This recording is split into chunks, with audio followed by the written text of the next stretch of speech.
De los cerros altos del sur, el de Lubina es el más alto y el más pedregoso. Está plagado de esa piedra gris con la que nace en la cal, pero en Lubina no hacen cal con ella ni sacan ningún provecho. Allí la llaman piedra cruda, y la loma que sube hacia Lubina la nombran Cuesta de la Piedra Cruda. El aire y el sol se han encargado de desmenuzarla, de modo que de la tierra de por allí pues es blanca y brillante, como si estuviera rociada siempre con el rocío del amanecer, aunque es puro decir, porque en Lubina los días son tan fríos como las noches, y el rocío se cuaja en el cielo antes de que llegue a caer sobre la tierra, y la tierra es empinada, se desgaja por todos lados en barrancas hondas, de un fondo que se pierde tan lejano. Dicen los de Lubina que de aquellas barrancas suben los sueños, pero yo lo único que vi subir por ahí fue el viento, entre molina, como si allá abajo lo hubieran encañonado en tubos de carrizo, un viento que no deja crecer ni a las dulcaras, esas plantistas tristes que apenas si pueden vivir un poco untadas en la tierra, agarradas con todas sus manos al despeñadero de los montes. Solo a veces, allí donde hay un poco de sombra, escondido entre las piedras, florece el chicalote con sus amapolas blancas. Pero el chicalote pronto se marchita. Entonces uno lo oye rasguñando el aire con sus ramas espinosas, haciendo un ruido como el de un cuchillo sobre una piedra de afilar.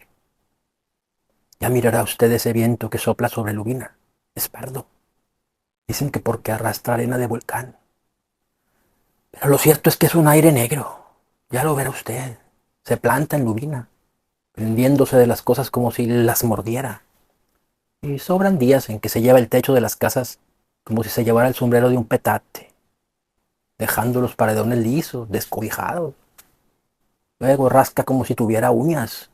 Uno lo oye mañana y tarde, hora tras hora, sin descanso, raspando las paredes, arrancando tecatas de tierra, escarbando con su pala picuda por debajo de las puertas, hasta sentirlo bullir dentro de uno como si se pusiera a remover los goznes de nuestros mismos huesos. Ya lo verá usted. El hombre aquel que hablaba se quedó callado un rato, mirando hacia afuera.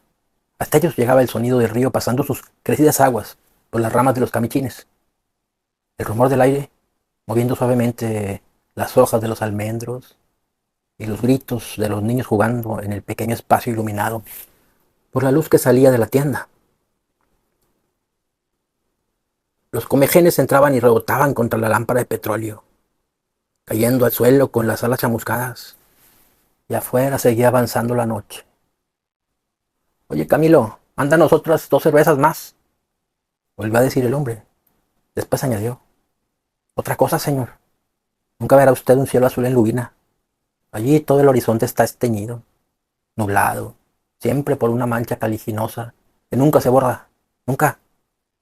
Todo el humerío pelón, sin un árbol, sin una cosa verde para descansar los ojos, todo envuelto en el calín ceniciento.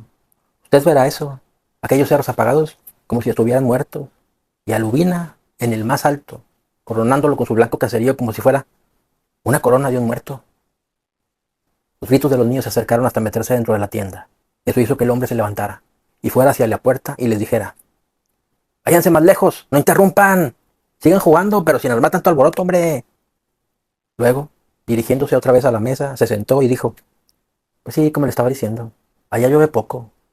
A mediados de año llegan unas cuantas tormentas que, pues sí, azotan la tierra y la desgarran, dejando nada más el pedregal, flotando encima del tepetate. Es bueno ver entonces cómo se arrastran las nubes, cómo andan de un cerro a otro dando tumbos, como si fueran vejigas infladas, rebotando y pegando de truenos, igual que si se quebraran en el filo de las barracas. Pero después de 10 o 12 días se van y no regresan, sino hasta el año siguiente.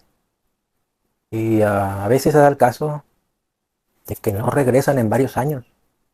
Sí, llueve poco, tampoco casi nada, tanto que la tierra, además de estar reseca y achicada como cuero viejo, se ha llenado de rajaduras y de esa cosa que allí llama las ojos de agua. Pero no son sino terrones endurecidos como piedras filosas que se clavan en los pies de uno al caminar.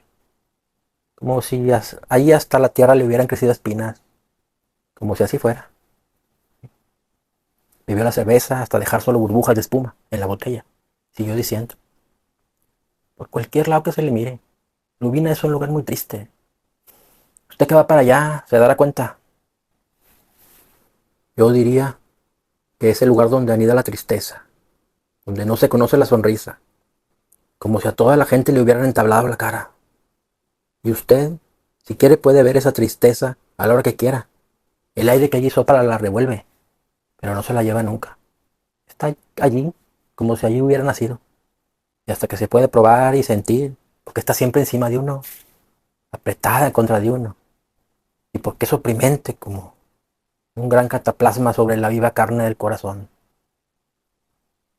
Dicen los de allí que cuando llena la luna, ven de bulto la figura del viento recorriendo las calles de Lubina, llevando a rastras una cobija negra.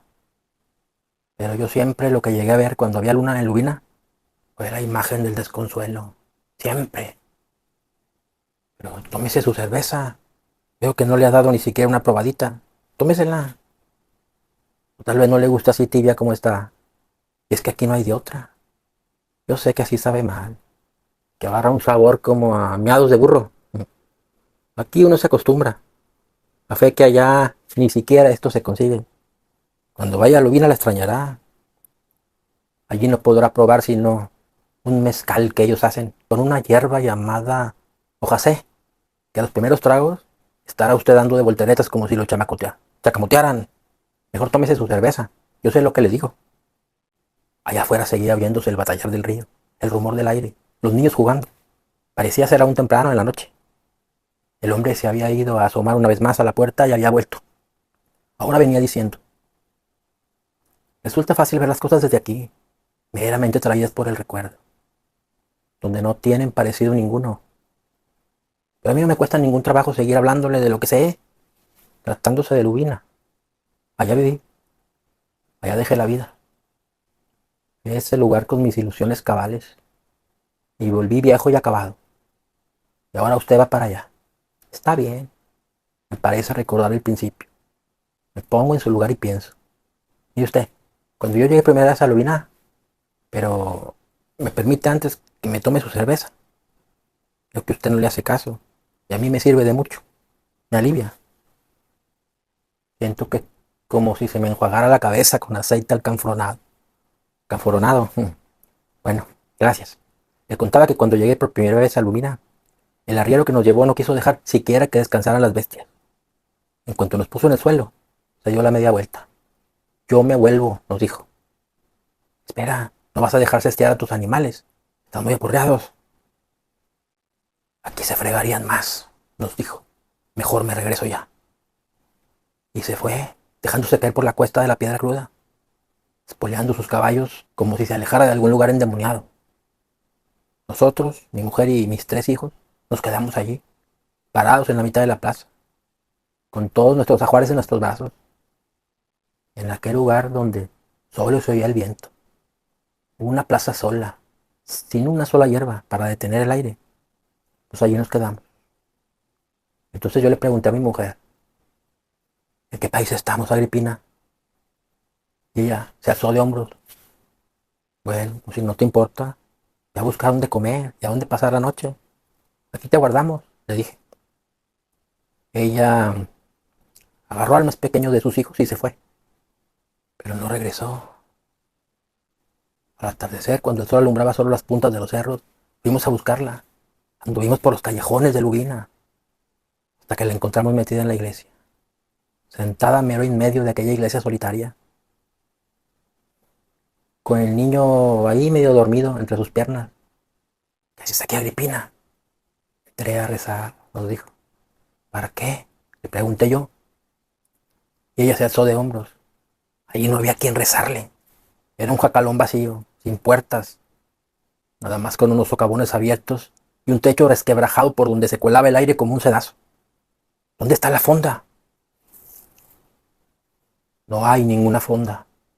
¿Y el mesón? No hay ningún mesón. ¿Viste a alguien? ¿Vive alguien aquí? Le pregunté. Sí, ahí enfrente, unas mujeres. Las sigo viendo. Mira allí, tras las rendijas de esa puerta. Veo brillar los ojos que nos miran. ¿Qué? En este pueblo no había de comer. Entonces entré aquí a rezar, a pedirle a Dios por nosotros. ¿Y por qué no regresaste allí? Te estuvimos esperando. Entré aquí a rezar y no he terminado todavía. ¿Qué país es este, Agripina? Y ella volvió a alzarse de hombros. Aquella noche nos acomodamos para dormir en un rincón de la iglesia, detrás del altar desmantelado. Hasta allí llegaba el viento, aunque un poco menos fuerte. Lo estuvimos oyendo pasar encima de nosotros, con sus largos aullidos. Lo estuvimos oyendo entrar y salir de los huecos socavones de las puertas, golpeando con sus manos de aire las cruces del Via Crucis. Unas cruces grandes y duras, hechas con palo de mezquite, que colgaban de las paredes a todo lo largo de la iglesia, amarradas con alambres, que rechinaban a cada sacudida del viento, como si fuera un rechinar de dientes. Los niños lloraban porque no los dejaba dormir el miedo, y mi mujer, tratando de retenerlos a todos entre sus brazos, abrazando su manojo de hijos, y yo allí, sin saber qué hacer. Poco después del amanecer se calmó el viento, después regresó, pero hubo un momento esa madrugada en que todo se quedó tranquilo, como si el cielo se hubiera juntado con la tierra, aplastando los ruidos con su peso. Se oía la respiración de los niños ya descansada, oía el resuello de mi mujer ahí a mi lado. ¿Qué es? Me dijo. ¿Qué es qué? Le pregunté. Eso, el ruido ese, ¿qué es? Es el silencio, Agripina. Duérmete, descansa, aunque sea un poquito, que ya va a amanecer. Pero al rato yo también. Era como un aletear de murciélagos en la oscuridad, muy cerca de nosotros. Murciélagos de grandes alas que rozaban el suelo. Me levanté y se oyó el aletear más fuerte, como si parvada de murciélagos se hubiera espantado y volara hacia los agujeros de las puertas y las vi. Vi a todas las mujeres de Lubina con su cántaro al hombro, con el rebozo colgado de cabeza y sus figuras negras sobre el negro fondo de la noche. ¿Qué quieren?, les pregunté. ¿Me buscan a estas horas? Una de ellas respondió. Vamos por agua. Las vi paradas frente a mí, mirándome. Luego, como si fueran sombras, echaron a caminar calle abajo con sus negros cántaros. No, no se me olvidará jamás esa primera noche que pasé en Lubina. Oiga, ¿no cree que esto merece otro trago? Aunque sea nomás para que se me quite el mal sabor del recuerdo. Me parece que usted me preguntó cuántos años estuve en Lubina, ¿verdad? Pues la verdad es que ni lo sé. Perdí la noción del tiempo desde que las fiebres me lo entrevesaron. Pero debió haber sido una eternidad. Y es que allá el tiempo es muy largo. Nadie lleva las cuentas de las horas, ni a nadie le preocupa cómo van amontonándose los años. Los días comienzan y luego se acaban. Luego viene la noche. Solamente el día y la noche, hasta el día de la muerte, que para ellos es una esperanza. Usted debe pensar que le estoy dando vueltas a una misma idea. Y así es, sí señor. Estar sentado en el umbral de la puerta, mirando la salida y la puesta del sol, subiendo y bajando la cabeza, hasta que acaban aflojándose los resortes, y entonces todo se queda quieto, sin tiempo, como si viviera siempre en la eternidad. Esto hacen allí los viejos, porque en Lubina solo viven los puros viejos y los que todavía no han nacido. Como quien dice, y mujeres sin fuerzas, casi trabadas de tan flacas. Los niños que han nacido allí se han ido. Apenas les clarea el alba y ya son hombres. Como quien dice, pegan el brinco del pecho y del pecho de la madre al asadón y desaparecen de Lubina. Así es allí la cosa. Solo quedan los puros viejos y las mujeres solas, o con un marido que anda donde solo Dios sabe. Vienen de vez en cuando, como las tormentas de que les hablaba. Se oye un murmullo en todo el pueblo cuando regresan, y uno como gruñido cuando se van. Dejan el costal de bastimiento para los viejos y planchan a otro hijo en el vientre de sus mujeres. Y ya nadie vuelve a saber de ellos hasta pues el año siguiente, a veces nunca. Es la costumbre allí. Allí le dicen la ley, pero es lo mismo. Los hijos se pasan la vida trabajando para los padres, como ellos trabajaron para los suyos. Y como quién sabe cuántos atrás de ellos cumplieron con su ley. Mientras tanto, los viejos aguardan por ellos, por el día de la muerte, sentados en sus puertas con los brazos caídos, movidos solos por esa gracia que es la gratitud del Hijo, solos en aquella soledad lubina. Un día traté de convencerlos de que se fueran a otro lugar, donde la tierra fuera buena. Vámonos de aquí, les dije. No faltará modo de acomodarnos en alguna parte. El gobierno nos ayudará. Ellos me oyeron, sin parpadear, mirándome desde el fondo de sus ojos, de los que solo se asomaba una lucecita ya muy adentro. Dices que el gobierno nos ayudará, profesor. ¿Tú no conoces al gobierno? Les dije que sí, también nosotros lo conocemos. Da esa casualidad. De lo que no sabemos nada es de la madre de gobierno. Yo les dije que era la patria. Ellos movieron la cabeza diciendo que no, y se rieron. Fue la única vez que he visto reír a la gente de Lubina. Pelaron los dientes molenques y me dijeron que no, que el gobierno no tenía madre. Y tenían razón. ¿Sabe usted? El señor ese solo se acuerda de ellos cuando alguno de los muchachos ha hecho alguna fechoría acá abajo. Entonces manda por él hasta Lubina y se lo matan. Pero de ahí en adelante no saben ni si existe. Tú nos quieres decir que dejemos Lubina porque según tú ya estuvo bueno de aguantar hombres sin necesidad, me dijeron. Pero si nosotros nos vamos, ¿quién llevará a nuestros muertos? Ellos viven aquí y no podemos dejarlos solos. Y allá siguen. Usted los verá, ahora que vaya, mascando bagazos de mezquite seco y tragándose su propia saliva. Los mirará pasar como sombras, pegados al muro de las casas, casi arrastrados por el viento. ¡Hey! ¿No oyen ese viento? Les acabé por decir. Él acabará con ustedes. ¿Cuánto dura ese viento? Les dije. Dura lo que debe de durar. Es el mandato de Dios, me contestaron. Malo cuando deja de hacer aire. Cuando eso sucede, el sol se arrima mucho a Lubina y nos chupa la sangre y la poca agua que tenemos en el pellejo. El aire hace que el sol se esté allá arriba. Así es mejor. Yo ya no volví a decir nada. Me salí de Lubina y no he vuelto y ni pienso regresar. Pero mire las maromas que da el mundo. Usted va para allá ahora, dentro de pocas horas.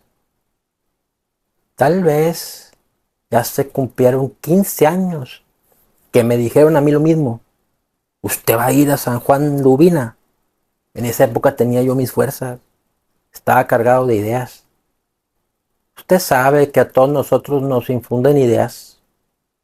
Y uno va con esa plata encima para plasmar en todas las partes. Pero en Lubina no cuajó eso. Hice el experimento y se deshizo. San Juan Lubina me sonaba como a nombre de cielo, aquel nombre. Pero aquello es el purgatorio. Un lugar moribundo donde se han muerto hasta los perros. Y ya no hay ni quien le ladre al silencio. Pues en cuanto uno se acostumbra al vendaval que allí sopla, no se oye sino el silencio que hay en todas las soledades. Y eso acaba con uno. Míreme a mí, conmigo acabó. Usted que va para allá, comprenderá pronto lo que le digo. ¿Qué opina usted si le pedimos a este señor que nos matice unos mezcalitos? Con la cerveza se levanta uno cada rato y eso interrumpe mucho la plática, hombre. ¡Hey, Camilo! Mándanos ahora unos mezcales, ¿no? Pues sí, como lo estaba yo diciendo. Pero no dijo nada. Se quedó mirando un punto fijo sobre la mesa donde los comejenes, ya sin sus alas, rondaban como gusanitos desnudos. Afuera seguía oyéndose como avanzaba la noche. El chapoteo del río contra los troncos de los camichines. El griterío ya muy lejano de los niños. Por el pequeño cielo de la puerta se asomaban las estrellas. El hombre que miraba a los comégenes se recostó sobre la mesa y se quedó dormido.